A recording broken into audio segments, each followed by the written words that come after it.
My name is Anusha Nageshri, third BJC, 5th sem. నేను ఈరోజు మీకు హార్ట్ అనాటమీ గురించి ఎక్స్ప్లెయిన్ చేస్తున్నాను. గుండె యొక్క అంతర్నిర్మాణం. మామూలుగా మన యొక్క హార్ట్ వెయిట్ అనేది 350 grams ఉంటుంది. అంటే అందరిలోనే ఒకేలా ఉండదు. మేల్స్లో వేరేలా ఉంటుంది, ఫీమేల్స్లో వేరేలా ఉంటుంది, కిడ్స్లో కూడా వేరేలా ఉంటుంది. నార్మల్గా తీసుకుంటే కనుక హ్యూమన్ హార్ట్ వెయిట్ అనేది 350 grams ఉంటుంది. అలాగే ఇది ఇది ఒక అంతర్నిర్మాణం, అంటే ఇంటర్నల్ స్ట్రక్చర్. నార్మల్గా హార్ట్ కనుక తీసుకున్నట్లయితే దానిపైన 2 layers ఉంటాయి. 2 layers ఉంటాయి. ఆ టూ లేయర్స్ని పెరికార్డియం అంటారు.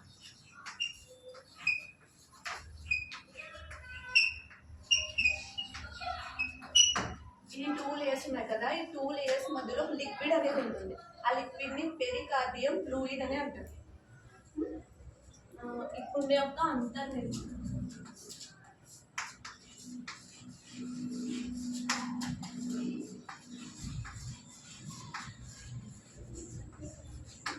గుండె యొక్క అంతర్నిర్మాణం. అంతర అంటేనే లోపల అని అర్థం. హార్ట్ లోపల మనకి ముఖ్యంగా 4 chambers అనేవి ఉంటాయి. అవి 2 ventricles అండ్ 2 atriums. ఇది రైట్ ఏట్రియం, ఇది లెఫ్ట్. ఇది right ventricle and left ventricle. ఈ 2 atriums తో చూస్తే ఈ 2 ventricles అనేవి కొంచెం పెద్దగా ఉంటాయి. వీటి యొక్క వాల్యూమ్ అనేది కొంచెం పెద్దగా ఉంటుంది. ఈ 2 atriums మధ్యలో చిన్న గోడ, అంటే అడ్డు గోడ లేదా అడ్డు విభాజకం అనేది ఉంటుంది. దాన్ని ఇంటర్ ఆర్టిక్యులర్ సెప్టమ్ అని అంటారు, అంటే కర్ణికాంతర విభాజకము అని అంటారు. అలాగే ఈ 2 ventricles మధ్యలో కూడా ఒక అడ్డు గోడ లేదా విభాజకం అనేది ఉంటుంది. దీన్ని ఇంటర్ వెంట్రిక్యులర్ సెప్టమ్ అని అంటారు, అంటే జఠరికాంతర విభాజకము అని. ఈ రెండింటి మధ్యలోనేమో ఇంటర్ వెంట్రిక్యులర్ సెప్టమ్ ఉంటుంది. అలాగే ఈ రెండింటి మధ్యలోనేమో ఇంటర్ వెంట్రిక్యులర్ సెప్టమ్ అనేది ఉంటుంది.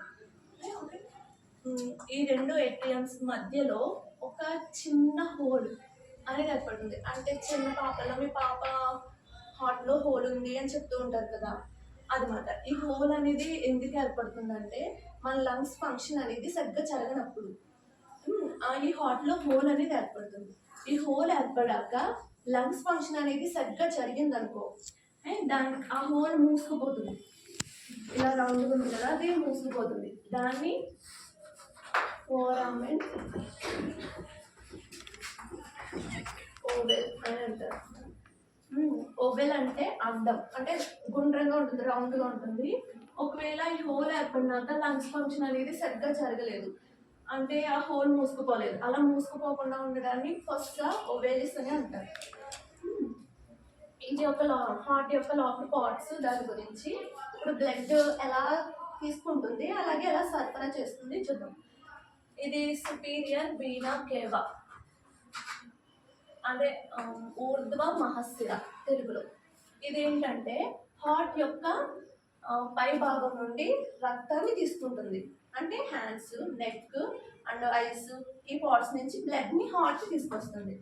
ఇదేమో ఇన్ఫీరియర్ వీనా కేవా, అంటే అదో మహశిర. ఇదేంటంటే హార్ట్ యొక్క కింద భాగాల నుంచి బ్లడ్ని తీసుకొస్తుంది. ఇది అన్నట్లు కల్లా బాగా పెద్దది. ఇది ఎందుకంటే మొత్తం కింద పార్ట్స్ నుంచి కూడా బ్లడ్ని హార్ట్ తీసుకొస్తుంది. ఈ రెండు కూడా ఈ బ్లడ్ని రైట్ ఏట్రియంలోకి తీసుకొస్తాయి, ఈ రెండు కూడా. అలాగే ఇక్కడ పల్మోనరీ వెయిన్స్, ఇవేంటంటే లంగ్స్ నుంచి బ్లడ్ని లెఫ్ట్ ఏట్రియాలోకి తీసుకొస్తాయి. ఇలా రెండు వేరువేరుగా ఎందుకు తీసుకొస్తున్నాయి, ఒకే దాంట్లోకి తీసుకురావచ్చు కదా అని అనుకుంటే, ఇక్కడ ఈ పల్మోనరీ వెయిన్స్ అనేవి ఆక్సిజన్ గల బ్లడ్ని తీసుకొస్తాయి.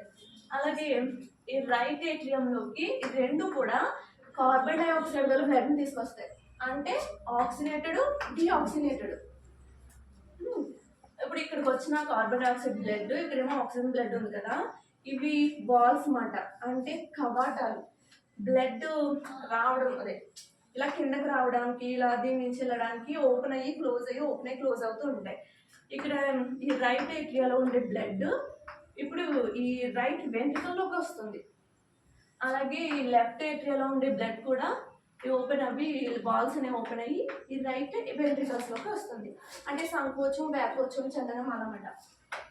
ఈ రైట్ వెంట్రికల్లోకి వచ్చిన బ్లడ్ అనేది పల్మోనరీ ఆర్టరీస్ అంటే ఇగో దీని ద్వారా ఇక్కడికి వచ్చిన బ్లడ్, ఇది కార్బన్ డైఆక్సైడ్ బ్లడ్ కదా, ఇది శుద్ధి అవ్వడం కోసం ఇక్కడ నుంచి రైట్ వెంట్రికల్ నుంచి లంగ్స్కి వెళ్తుంది శుద్ధి అవ్వడం కోసం. ఓకే, ఇక్కడ ఈ లెఫ్ట్ వెంట్రికల్లో ఉండే బ్లడ్ అనేది పల్మోనరీ ఆర్టరీస్ దీని ద్వారా బాడీలోని ఆల్ పార్ట్స్కి బ్లడ్ని సరఫరా చేస్తుంది. ఓకే, ఇదేమో జస్ట్ అంటే ధమనీ చాపాలు అనేవి 2 types కింద ఉంటాయి. అవి పుప్పస ధమని అండ్ మహాధమని.